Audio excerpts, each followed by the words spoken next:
Hey, everybody. Welcome to another JMMB Twitter Spaces on a Wednesday. Goal Getter Live is what we call it. And we're very happy and excited to be with you again on another Wednesday. And we have another fantastic discussion, right? With some more fantastic people. Every week we have a fantastic discussion with fantastic people. So that's nothing new. But we have another exciting topic, and why I think this is such a great topic is because it's really popular and big on everybody's minds, right? And we're going to be talking about inflation, interest rates, and your investments, right? And yeah, y'all probably say, well, we probably need a bottle of rum, some white rum, red rum, and a glass of wine to talk about this. But the reality is, it is what it is. Lots going on, especially in the news over the past days and weeks. Interest rates continuing to move in the upward direction. It's impacting a lot of things. The prices, them going up, people, and everybody is concerned. And we said, you know what? Let's have a conversation. Let's pull some folks together who know quite a bit about this topic, just to give us some information. At the end of the day, we don't purport as individual investors to always have the right answers. And JMMB, as of course the financial institution that has your best interest at heart, we believe part of our mandate is to educate and inform everyone who invests or who has a financial goal that they want to achieve. And what we do is we do our best to bring the experts together and put the information in front of you so that you can do with it as you see fit, right? So thanks for joining us. Just letting you know that this session is being recorded. So if you're not able to stay with us, we're going to be here until 8 o'clock. But if you're 8 o'clock p.m., of course, Jamaica time, but if you're not able to stay with us for the entire time, that's quite okay. This is being recorded, and then the recording will be available right afterwards here on Twitter. And we also try to put up the recording on JMMB Group Jamaica's YouTube channel as well. Don't mind some of the background noise that you may or may not hear from my end. And by the way, I did not introduce myself again. I'm not the JMMB talking head, but I'm Carrie Ann Stimson, and I'm the Group Chief Marketing Officer at JMMB. And my simple but awesome job is to just host this discussion and field the discussion points and the list of questions that we have that we know we've been pulling together from all the conversations that we've been watching online. And I have two fantastic gentlemen, not with me physically, of course, they are where they are in their locations, but they know their thing. As I say, I'm just hosting, I'm moderating, I'm just asking the questions, and then I shut up and I let the pros answer. But they're on, they've put in their requests to speak, and I'm happy to have them. So let's start off with our external guest first, and he is certainly a friend of JMMB. We love to have him in conversations very much like this one because he just knows his stuff. He's my little friend. I always tell him that if I had a daughter old enough, I would have tried hook them up because he's such an awesome guy personally as well and professionally, really knows his stuff. And he is none other than David Rose, who is a business journalist, investment analyst, everything. Hi, David. How are you? Welcome. Good night. So Thanks. it's been quite the last 2 days, but yeah, I'm here. Great. Well, so happy to have you, and thanks so much for joining us. We know you're going to be dropping the nuggets here this evening. And then the second guest that we have is a JMMB team member himself, and he also knows his stuff. I mean, he tends to be, I find, a very quiet gentleman when you interact with him, but don't watch that. I mean, silent river run deep because Theo knows his stuff. So he's Theodore Mitchell. He's JMMV's Group Sovereign Research Analyst. Really has all of the things ready to share with us. Hey, Theo. Can I call you Theo, by the way? Certainly you Oh, can. Pleasant good night, gentle folks. hey, thanks so much for joining us, Theo. All right, Jen. So you know the drill. We did a little, prep in the run up and had our discussion guide circulated. So I'm just going to be fielding the respective questions you're going to answer. And we just look forward to what it is you're going to be sharing with us. Again, this conversation is going to be recorded. And we're going to be here until 8 o'clock with this discussion. And if you're not able to stay for the whole thing, then you can catch a recording. If there's anybody you think should be joining this conversation right now, please tell them to come on over and join in because, hey, it's always good to catch stuff live when you can. Awesome. So, thanks, gentlemen. So, Theo, I'm going to start off with you, right? And context. I like to always encourage folks when we're having these discussions to start off with a level setting question. And Theo, I'd love you to start kick us off in this conversation this evening when we talk about setting the context. So we've seen interest rates trending upwards since about last year, I believe. And Theo, feel free to correct me if there's anything, any inaccuracies that I misspoke at any point. But our recollection is that we've seen interest rates kind of trending upwards since late last year, the policy rate especially. And we just want to start out by getting your comments on this move, the movement of the upward movement of the policy rate deliberately done by the Bank of Jamaica. We'd love to get your comments and not only on that movement that has been happening from then to now, but also what do you believe could be the continued likely impact for the remainder of 2022 from where you sit? Again, pleasant evening to you, gentle people. Thank you, Kerry, for that question. No, the increase in interest rate has to be put within context of what has happened regarding inflation. Now, notably on the global scene, we've seen where it is that inflation has trended up, owing to a lot of things, more so because of challenges involving the global supply chain.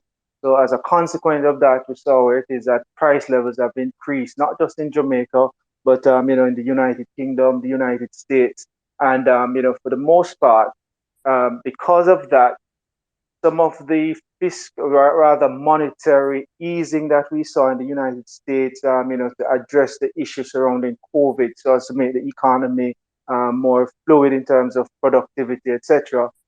We saw that started to unravel in terms of the Federal Reserve easing, limiting what is known as quantitative easing. Good. For those who are not familiar with the term, essentially what it is that the Federal Reserve did was that it used to buy back bonds from individuals who own bonds and companies, right? And that put money back into the system, allowing the economy to improve, right, or increase its level of activity through monetary policy. Now, the Fed pulled back on its activity in late 2021, good, and they signaled that they would have increased rate in 2022. Now, Bank of Jamaica operate as an independent entity in that it now control inflation and its target range is within the band of 4 to 6%. Now, we saw where it is that in late 2021, prices locally started to increase. In August, the governor of the Bank of Jamaica signaled that the BOJ would be increasing rate because of the high inflation expectation. Because the bank cannot necessarily stem inflation now, right? So inflation expectation has a significant impact in terms of its policy direction. And as such, inflation expectation being relatively high, we started to see an increase in the policy rate over the course of a 6 month period from September through to March.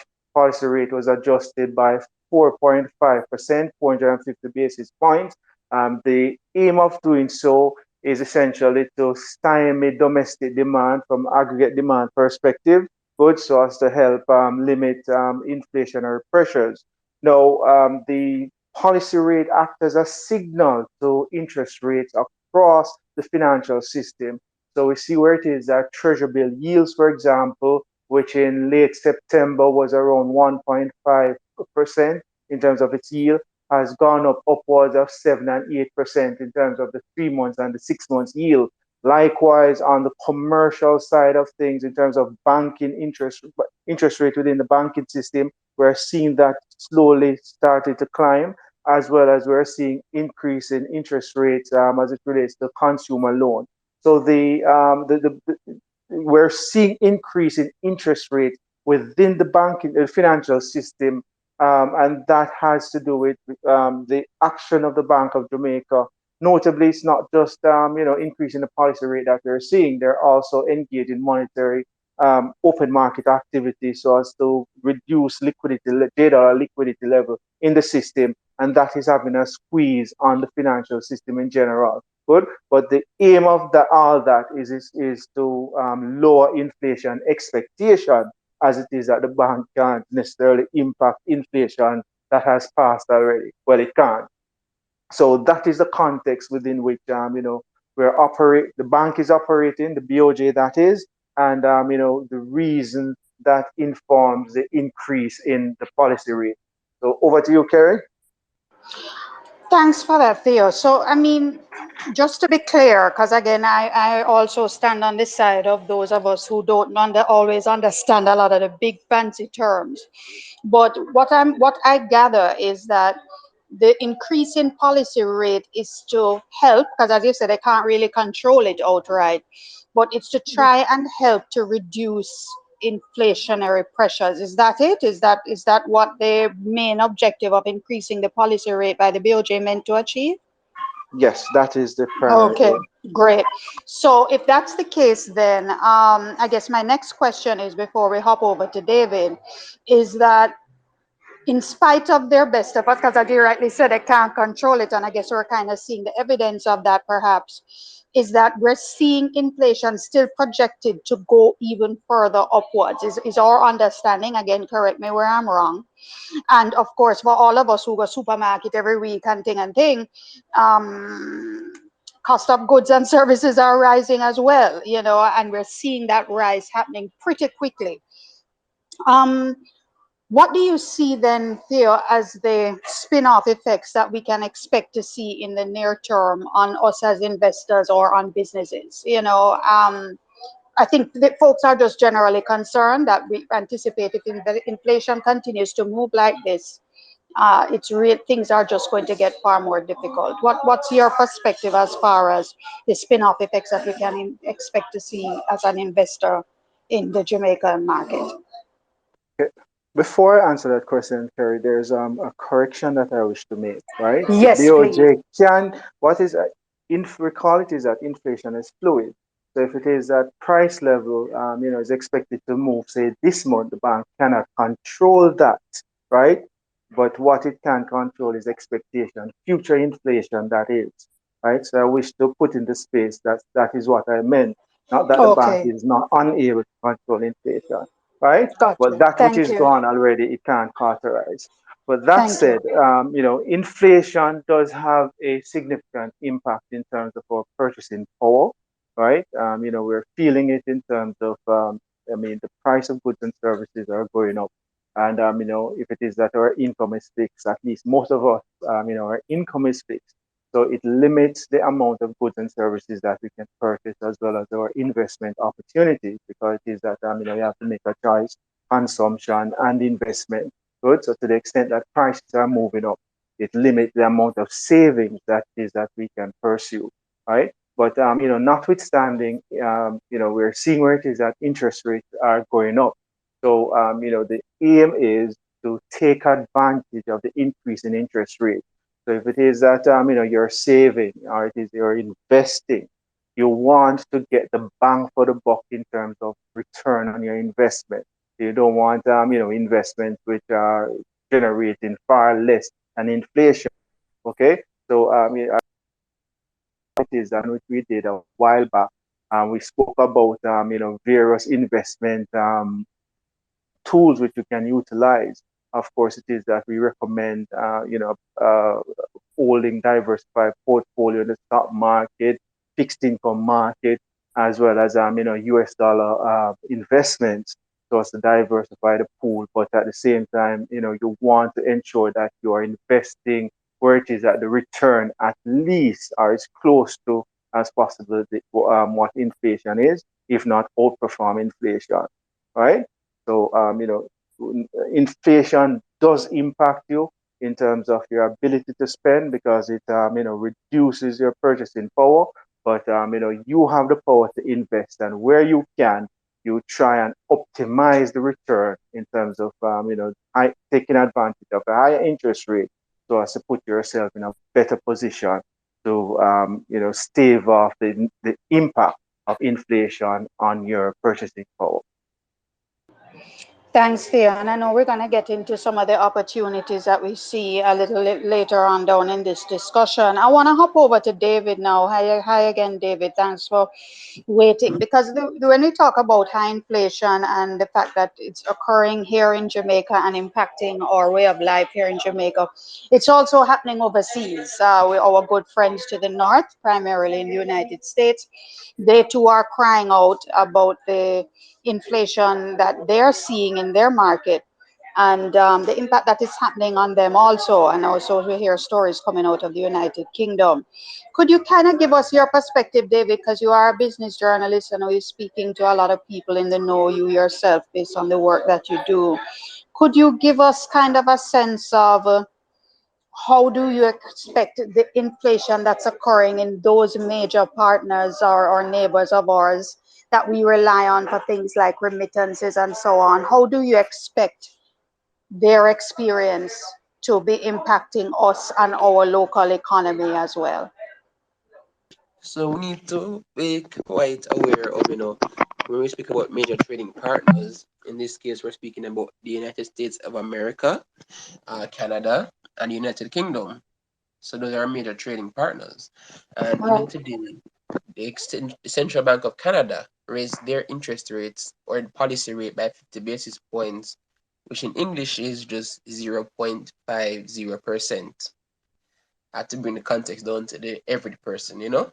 So Yes, please. the reality is that uh, inflation in those markets is potentially having an impact already in our domestic markets because, for example, with respect to remittances, uh, for the last 2 years, we've had record remittance numbers going strong, and that was partially helped by the stimulus money that was given in certain markets, in this case, the United States of America, and all the savings that was accumulated over the last 2 years. And that actually acted as a major cushion for many persons when the country was basically, still shut down. So right now, what we're actually seeing is that in those major markets, they're facing the same issues as us. But the thing is, their level of inflation is a lot more pronounced, but their size. So in Jamaica, we're technically used to high inflation. We're just going through our first kind of low inflation regime within the last 5 years. So, for us, we're kind of used to it. So it's new for us. But in the case of like the US, Canada, and UK, the inflation they're seeing right now is somewhat, in the record 30 or 40-year highs, which kind of tells you that this is kind of historic and unprecedented for them.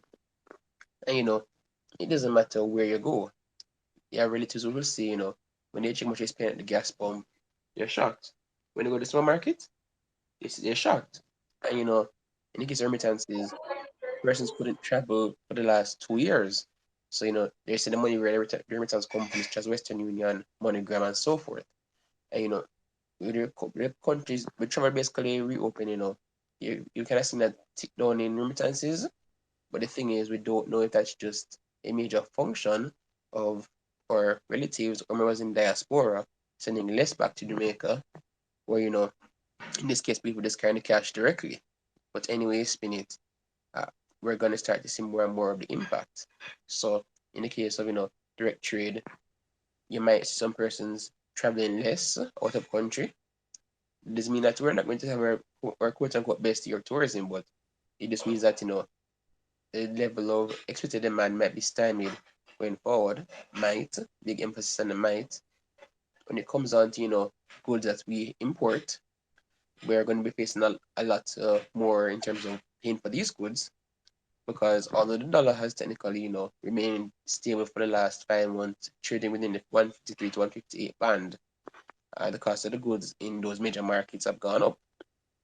So when it comes on to the pass-through effects, we're seeing them quite significantly and quite visibly already. So right now, the reality is that inflation is in those markets that are already passing through to us to an extent. I cannot speak to the actual number, defined number, which is the pass-through effect, but it's already happening. And the thing is, we're seeing, here in our domestic markets, that people are taking are feeling that a lot more because we see our Petrojam increased the price on 87.90 gasoline by $4.50 again today. So they increased by 4 consecutive weeks at $4.50, which was $18 positive increase, decreased by 25 cents, and then added again by $4.50. So in reality, JMMB basically increased the price of fuel by $28.25, $20.25 within the last, call it 6 weeks. And, we're just going to see the situation continue to drag on in a sense because while the inflation in the US market somewhat slowed down within the month of April, it was still above analyst expectations. And the reality is, until the more disruptions that occur, especially to the oil and grain market, is going to have a further impact on us. So that's really just what's going on. Yeah, yeah. Thanks so much for that clarification, David, and that additional information. And Theo, back to you. Another question, because I know we are entering into the summer months, right? Summer is just about almost here. We're wrapping up doing exams in school and so on. And there is a lot of talk that there is expected to be quite a bit of activity when it comes to travel and tourism.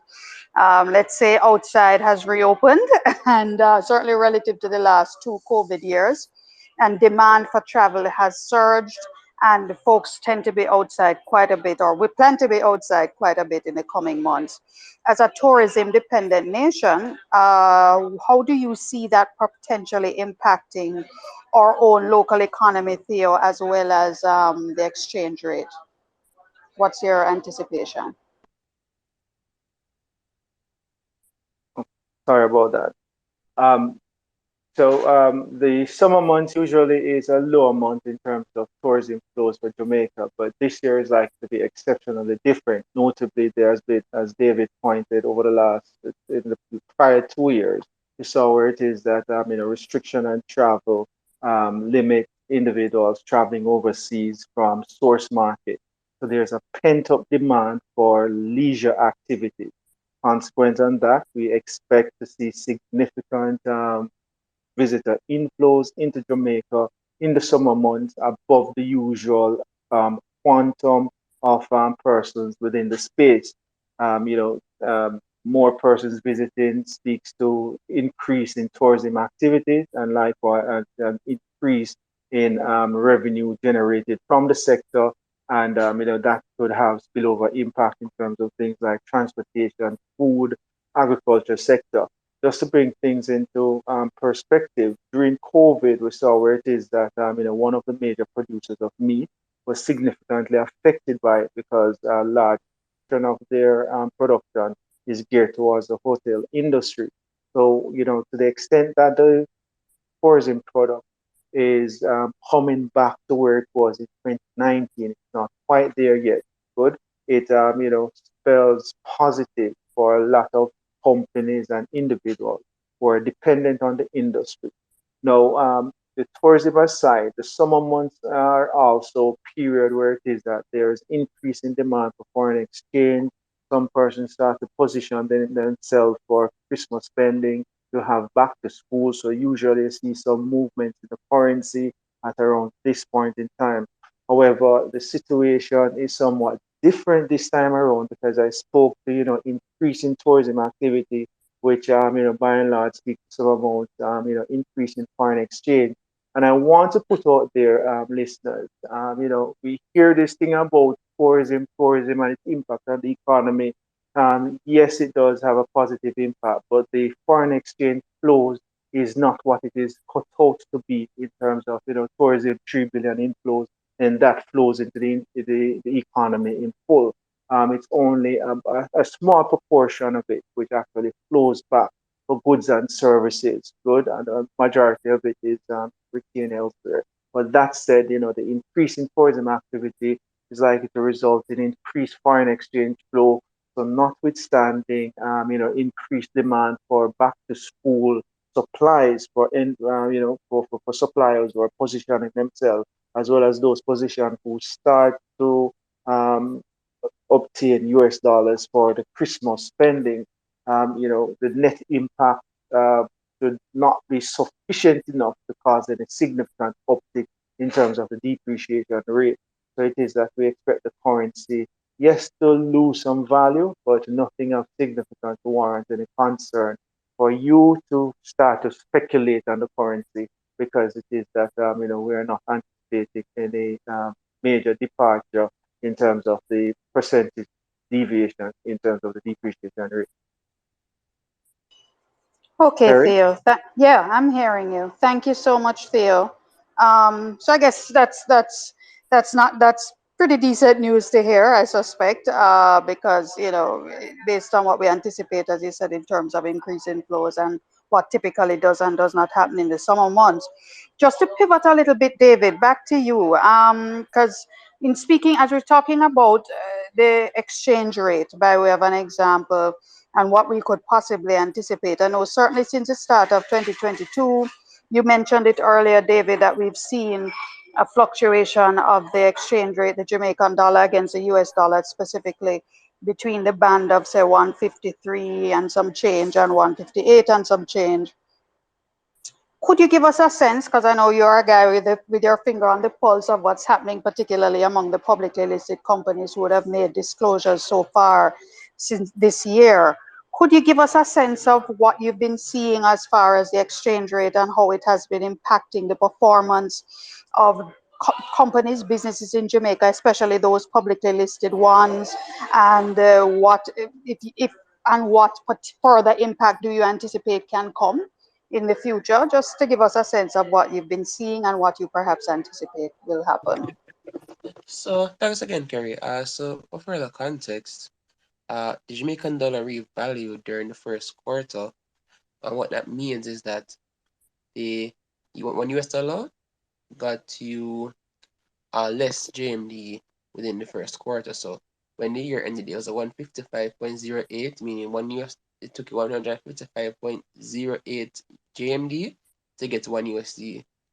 But uh, when it came on to the end of the quarter, I think it was at 153.78. So it took you less JMD to buy 1 USD. And for companies which actually had, you know, significant amounts of their assets in US dollars or had US dollar sales or so forth, they pointed out, how their trading gains were relatively muted. And, as for some financial companies, other companies, they reported reduced FX gain in translation of either their US dollar assets to JMD. And, for other companies, in terms of, for example, let's say like a company that trades FX, they said, because of the relatively limited trading ban in a sense during the period, they didn't make as much gains when it came on to, making a spread. And a spread is simply, the difference between what you buy the currency for and what you sell it for. So for some persons, that means, when you go to the Cambia, see them, they display a rate of, for example, 155. But when they sell the US dollars to you, right? And let's just say you are selling US dollars to them in the form of cash, they'll have a rate of 137. So, it's like an $18 spread right there. And, it just goes back and forth. And the reality is that the first quarter was quite interesting from the sense that the BOJ literally put their feet down on the FX market. So, what remember that? So, back in February, I think it was like 3 days in 1 week, the BOJ had actually, uh, introduced their BFixit tool. BFixit meaning Bank of Jamaica Foreign Exchange intervention tool. And what happened was that they did that they did that use that tool 3 times in 1 week, more than $100 million US, and all that does is where the BOJ sells US dollars to the market, which is to help in essence stabilize it where there's a disruption. And the following week, the BOJ had spoken to the FSC and put a quote unquote immediate ban on the issuance of FX instruments. And they only allowed refinancing for like refinancing foreign currency debt in essence, but otherwise it was quite a blow. Although the BOJ later amended it, they still require that in this case, a securities dealer like a JMMB, for example, to demonstrate that the US dollars or that potential US dollar raise for a company or whoever was already in the existence in the regular market, it wouldn't cause a disturbance to the FX market, and they had to report after to the BOJ about that. And the BOJ will intervene like 2 other times in March, which came into the FX market, and I think they will intervene like maybe 3 times late into May. And our NIR is relatively increased as well, net international reserves, which represents how much goods and services we can import by a specific period of time. There's an external shock. Uh, but going forward, it's going to be interesting to see what happens, because one thing that I'm concerned about is because of the elevated oil prices, I'm concerned that we're going to be expending more US dollars to importing oil to just keep the country afloat. And the good thing is that because the FX rate has been relatively stable, it hasn't been more deleterious to the local market, but at the same time, we have to be spending more USD to get the same quantity. We're going to be having a decline in the amount of dollars we have. So I find it pretty good that PO actually introduced that point in about the impact of tourism to the real market, because as you point out, although we have this reality whereby tourism is our lifeblood, in a sense, the reality is that not all of the inflows necessarily reach our shores. So for example, when you book with a Travelocity or one of those booking websites, even at the hotel, that money is probably charged or processed to a subsidiary overseas. And that's just kind of the reality. And although the BOJ is expecting the refinery for bauxite, I can't remember the name of it specifically, to be up again and running shortly, the reality is that although we benefited so far this year with a stable rate within a particular band, which has benefited us tremendously, especially during these inflationary times, we need to be relatively cautious and watch out for anything going on later on, because the reality is there's lots of money in the system, both GMD and USD, and on the flip side, we're spending more USD to get the general goods we use for daily services. And companies are saying shipping prices are still elevated. So yeah, but going forward, there's companies. So the companies that report FX trans. So let's say a company, for example, like just like a spur tree, when they sell more volume, unit to dollar doesn't necessarily move up and down or trend or in a particular period quite far up. When they sell more volume and it's reported Jamaican dollars, for example, the revenue should go up. And just one contextual example. But in the case of, for example, another company like a Sterling, which reports the FX gains as the quarters go by, and that continued increase or decrease in the FX rate will be positive, especially when the dollar appreciated. You're going to potentially see more FX losses of other companies, just a lower net finance income or loss line, because the reality is that the FX gains are going to be relatively tempered compared to the prior year, which had been 2021. So, hopefully that kind of gives person the context of what's going on. And, Leah can probably add a little more economics to it, but that's really what's going on with respect to the FX market. Thanks so much, David. And I mean, just to stick with you, David, I guess my next question is then, given all of the context setting that we've just had in terms of, what we could possibly expect for the rest of the year, where exchange rates are concerned, where inflation is concerned, interest rates, etc. What, in your view, are the opportunities that investors should be exploring. And of course, this is your personal opinion. Just want to qualify that. But in your view, based on your own research and assessment, where do you see opportunities as existing that investors should be considering, perhaps? Well, if you have, for example, opportunity to get exposure to, for example, an energy associated company, the company is quote unquote making bank. That's one opportunity right now. Or another, for example, another company that is, for example, providing renewable energy solutions. Because right now, what you're seeing is that a lot more companies and individuals become more energy conscious. So that's one consideration to looking at with the energy side. And consumer staples are still going to be the king area because the reality is you still have to eat. Even if you're going to be only eating uh 2 meals per day instead of three, you still have to buy food. So those are the general spaces where the equity, debt, or whatever asset class you use to exposure to that sector or space. That's the reality in a sense. When it comes down to fixed income now, you have to be really careful. And the reason why I say this is you have to understand that as the central banks continue to increase their policy rates, you have to understand that the future value of the cash flows from that fixed income instrument is going to be valued less in the present. So if you have, for example, a fixed income investment and let us say it's at 4 or 5%, and the BOJ's interest policy rate is 5% right now, and the treasury bill is giving you 8.3%, then you're quote unquote in a net, I should say net loss, but a worse position than if the fixed income instrument was variable rate. So, for example, I'm going to use JMMB in this case because you have listed preference shares that are variable rate and in JMB terms. So last Mhm. year, the JMB 7.2 GL 7.25C was at, I believe, 3.6% for the entire year of last year in terms of the reset interest rate.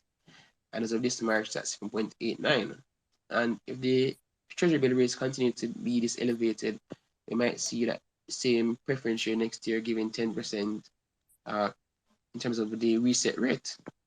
And that investment advice. So the preference share is tax free and payment monthly. I'm not giving advertisement or anything, and I'm just giving you the straight context.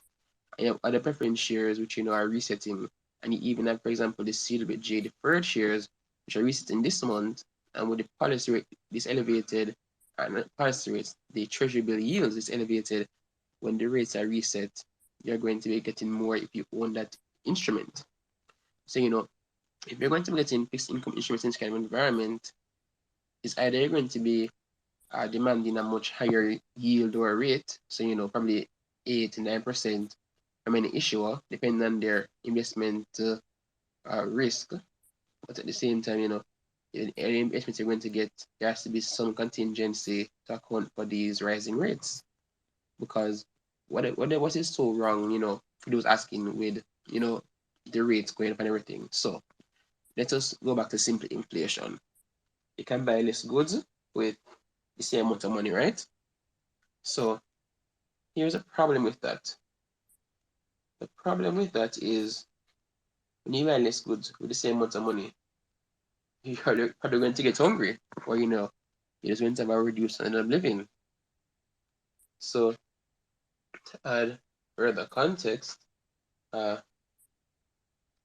the reality is that when you get this debt instrument, fixed income or whatever, you're basically getting a series of cash flows going into the future.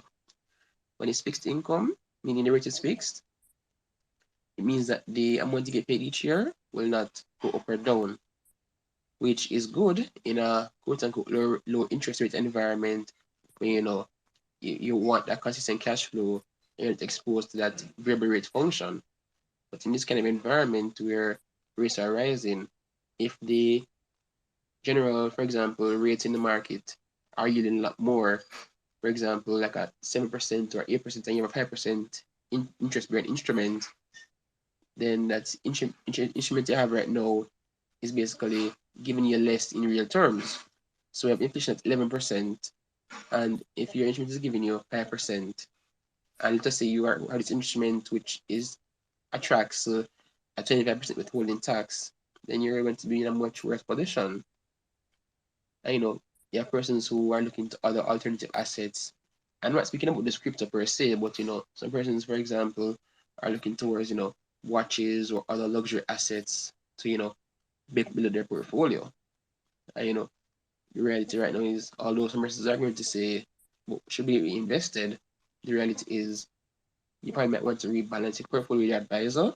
For some persons, you probably might want to, adjust your portfolio to account for, the environment and the potential risks of some companies. But at the same time, you shouldn't necessarily just exit investments altogether. They can have some cash on standby, for example, for as you would call deals, as some companies' prices decline, then that's an opportunity for you.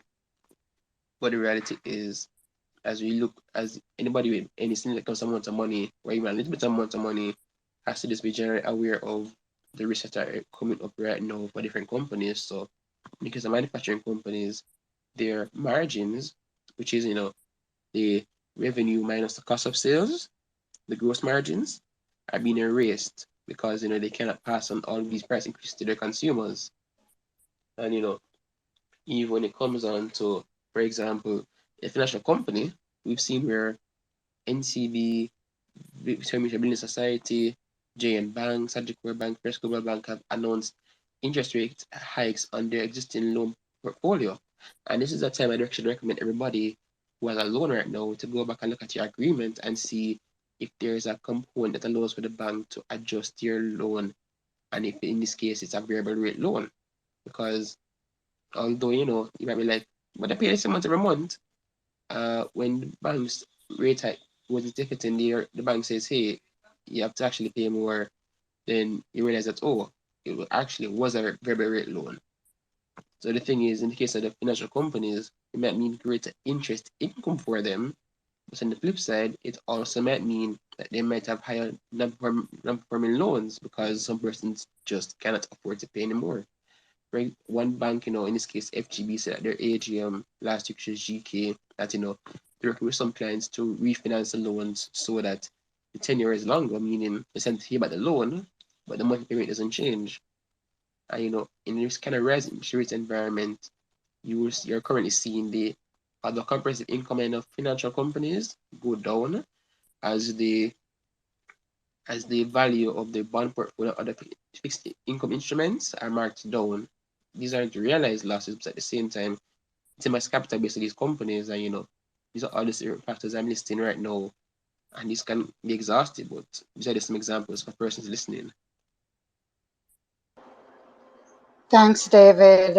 Some very sobering points. Theo, I just want to hop back over to you for a sec because when we talk about, because David would have touched on a couple of things, not the least, including the fact that there are certain sectors that could perhaps be benefiting, and we're probably already seeing some of that benefiting from what's happening in the current environment, some not so much, and perhaps continuing to benefit in the future or not so much. But when you look at just our overall economy, Theo, what's your particular outlook, again, based on your research and analysis? What's your outlook for Jamaica's growth or growth prospects over the next year or two, based on what we have seen happen, see happening now, and perhaps anticipate will happen?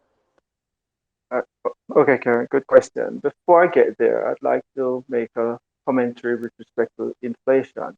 Now, notably, Sure. yes, notably we're seeing where it is that prices are elevated. You look at IMF speaks to inflation remains somewhat elevated for a relatively extended period. When you do look at the commodities market, you see where it is that the commodities index, Bloomberg, is high. But the question is, will inflation remain high for 2, 3 years? Good. I don't necessarily see it there, as is commodity prices are very high when you look at the index, when you look at oil prices, you see where it is that the Energy Information Agency in the United States is actually programming or projecting oil prices to fall, below $100 over the next 2 to 3 years, with prices as high in terms of commodity prices as high as they are, would take a significant shift in terms of global geopolitical happening to cause prices to go up beyond where they are. So, what I do expect is to see, some amount of price pressure into Q3, Q4, after which it is that prices will begin to taper off in, those periods due to 2023, all things being equal. So, I don't expect an environment where it is that inflation will remain high for the duration of 2023 through to 2024, unless it is that there is a significant upheaval in terms of the geopolitical context, which result in supply chain remaining severely disrupted for an extended period. So within that context, locally, I expect inflation in 2023 to start trending towards the Bank of Jamaica policy range. And there's the risk that the economy it could go into recessionary mode, right? So from that perspective, I don't foresee where it is that the BOJ is going to continue increasing the policy rate because of the negative impact that it could have on growth, right? So we have to take things in context in terms of the inflation path and how it is that the central bank is likely to shift this policy over time within that context. Now, having said that, to answer your question regarding growth, notably, there are several headwinds in terms of things that are disruptive to economic happening. um, COVID is still amongst us. We saw where it is that the United States, in fact, yesterday issued an advisory warning its residents that Jamaica is a high risk area for contraction of COVID-19. So COVID is still in the space.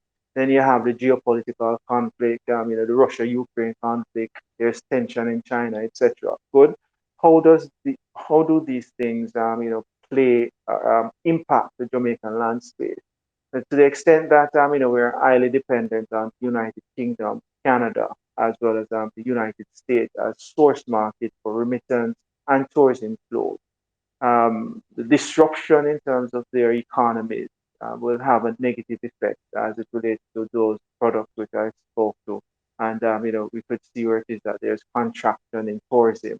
Um, Remittance flow has a significant impact in terms of the household income for the average Jamaican because it supplements, what they don't have by those who are not earning, or it is that, for those who are earning, but it is that the income is just not enough. The remittance, provides some amount of buffer. So, a reduction in flows, could negatively affect their spending. They spend in the consumer and retail sector as well as manufacturing in terms, having set that context in terms of the headwinds which we see prevailing, um, we last year around this time we were anticipating growth anywhere between 2.5, 4.5%. However, it is that our growth trajectory has been reduced, on a point basis, we're looking for growth this year of around 1.6%. That is owing to the momentum which we have seen pushed over from last year. Now, having said that, with what is happening regarding increasing interest rate and what we're seeing on the loan side, we're seeing where it is that the 12-month loans which are being provided to the corporate entities, good, is on the decline in terms of while it is that it's positive, it is on a downward trajectory. So it is telling us that businesses are involved in finance activity a little bit less. And down the road, in terms of investment, you could see a pullback in investment, and it could have negative consequences. So if the policy rate continues to increase, throughout the rest of this year into next year, then we could see, 2023, there will be a marked slowdown in terms of economic activity, and we could fall into a recession. But as I indicated, with inflation expectation likely to trend down, we could see where it is that the BOJ puts the brake in terms of on its policy rate, and with that, we will see an improvement in terms of the macro outlook, as it is that interest rates may begin to trend down as well, so as to prevent the economy from getting into a recession.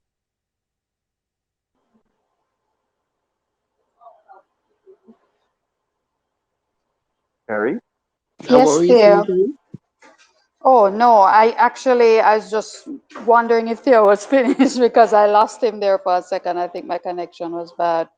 But thanks so much, Theo. I think that's some great context, and I think in terms of what we can anticipate, obviously there is a lot still yet to come, and things could move in the direction of a recession, or maybe not as bad as one would perhaps otherwise anticipate. But I think that's great stuff to chew on, guys.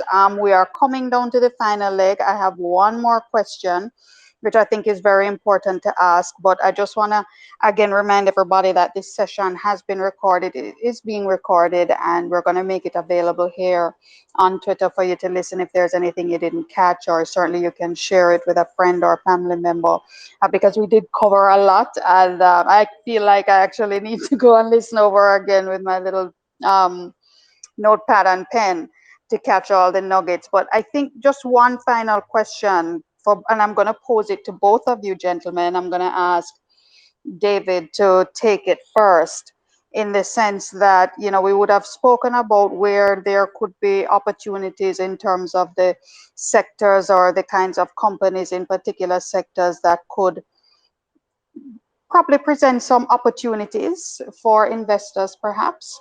Um, I guess my final question is then, it's one thing to know the opportunities or to anticipate where we think possible opportunities could be, but it's another thing when we say, okay, how do we position ourselves to take advantage of the opportunities? And I think that's a great question to kind of close out this tonight's discussion. And I'm going to ask David first to lead off with his response, and then ask Theo for his response. Because in spite of what we see going on, and yes, inflation, where it's going, what it's doing to our purchasing power, how it's been impacting some companies and some sectors positively and negatively. Obviously, there are opportunities, and there's a popular phrase that I always align with: there are opportunities in every challenge, certainly opportunities in every crisis. So I'd love to get your perspective on how, in your view, investors could best position themselves to take advantage of the opportunities now and any opportunities to come. David, what's your view? Theo, I don't know if you could mute your mic, because I'm seeing it as not muted, but I'm No, not it's sure if muted, Kerry. I saw it. It's muted. Oh, okay, great. My apologies. Thanks so Don't much. worry. David, over to you. No, so how you can position yourself for this current environment. So for one, ensure you have some credit lines available, because the worst thing that's kind of in this environment, or even in prior environments, was where you didn't have enough cash on hand, or in the access to credit lines to capitalize on opportunities. So for example, last week we saw where the market was down up basically every day, and in this case, talking about the Jamaican stock market. And if you had the capital, you could have just bought some of the discounts and sell them back this week. And if you had access to margin facility with a broker, you could have just contacted the broker, got in the cash by next day, and capitalize on these various opportunities. So having access to that capital, you know, is really important. And when you come down to positioning yourself right in this kind of environment, the reality is you need to understand your situation and what's relevant to you. And the reason why I said this is because, whereas in my kind of age group or generation, you know, it's very important that we, try and maximize our opportunities and ability to grow our income. Either be that either, investing more money, or, potentially trading a daytime, or, just finding other ways to grow, get capital. But, another thing that some persons haven't considered is probably forming a company or a joint venture, and just, finding other companies to invest in. because you keep forgetting that, or I should say, people don't realize that you can take in a company before it goes public, and benefit from its growth, so that by the time it actually goes public, you'd have a position that has an increase in value significantly, and you'd have a way to exit it and benefit together as a collective. And that's just something that we should need to consider more as foreign investors, or with our quote unquote cliques, because reality is not all someone have all the capital at once, and it's usually those who go together who reach far, versus just going by yourself and reaching when you reach. So I hope that kind of gives some context, and right now I'm just looking forward to the questions that are coming from the audience. So that's me. Thanks, David. Theo, what's your view in terms of how folks can best position themselves to take advantage of any opportunities either now or to come? I believe in prudence. To the extent that I work with a financial institution, and within the the stock market context, we go long term in terms of our holding of stocks, right? We don't necessarily encourage individuals to engage in trading. That is relatively high risk in terms of activities. Notwithstanding the slowdown in terms of economic activity which we envision, within the sectors, there are players there that they have relatively strong balance sheet. They are relatively well diversified across sector, and they're diversified across region. So it is that you're still seeing growth in terms of their profitability. With increasing interest rates, naturally, financial sectors tend to benefit from it. Within the inflationary environment, construction, we know that a number of entities, are engaging in construction activity or have construction affiliated companies. Good. So real estate. When I say construction, real estate, good, is a good is a good means of outdoing inflation if it is that as part of your portfolio. But you have to put it in context to say, well, as I pointed out earlier, I am not anticipating inflation remains elevated for an extended period of time. Neither it is that I am preaching doom and doom in terms of how the economy is expected to evolve. So it is that when you're investing, of course, it is that you have different goals, but assuming it's for the long term, you have to be you have to stay in the game for the long haul. So you want to, I mean, for those of you who are not necessarily au fait with investing directly into companies, etc., right? There are good money managers out there, not right, who have good fund management practices, that their portfolios are well diversified, and it's providing significant returns to the investors, notwithstanding the inflationary environment, right? So the takeaway is that there are there are sectors within the economy that are likely to do well. There are companies within those sectors which are likely to do well. Even in sectors which are underperforming, there are companies still with strong balance sheet, with strong growth prospect. The environment now may be a little bit down in terms of the doldrums from all that is happening. But we do expect at some later point in time that these entities will pick up, and to the extent that we are encouraging long-term investment, right? Then, if it is that you see where it is that stocks are down, etc., and the company's growth prospect is good, then maybe it is that you should go in that space, right? But I have to categorize that you have to do it within the context of a diversified portfolio. Because if it is that you sell off assets, etc., and you run into a company because you think it is great, it is to utilize Granny's old adage. You're putting all your eggs in one basket, and if it is that that basket fall, then it is that your egg will break, and you will have significant capital loss. So the takeaway: there are assets out there within the space which are likely to do well. So it is that you need to explore those opportunities, speak to your financial advisors from the different players if it is that you are not aware of them, and it is that they'll be able to provide you with guidance. Perry, over to you.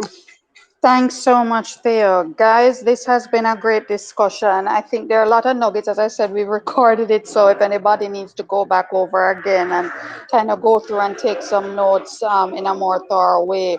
But I think the big takeaway is a few things. Obviously, things are challenging right now. We've been through challenges before, so we've gotten through the past. We'll certainly get through this one.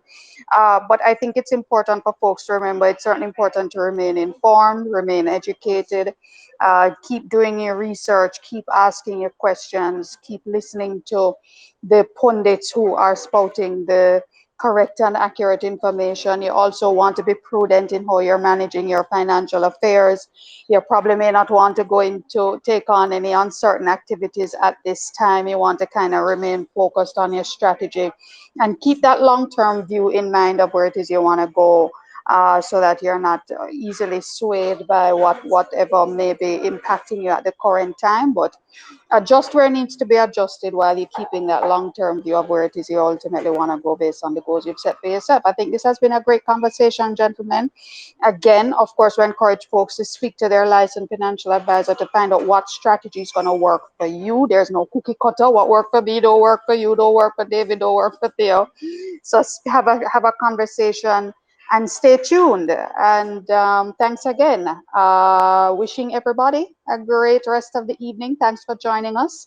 And we'll catch you again next week. Thanks again, gentlemen. Take care. All the best. Bye Thanks. I bye, was going to listeners. ask that question, but sure. Thank you, David. Bye, listeners. Bye, host.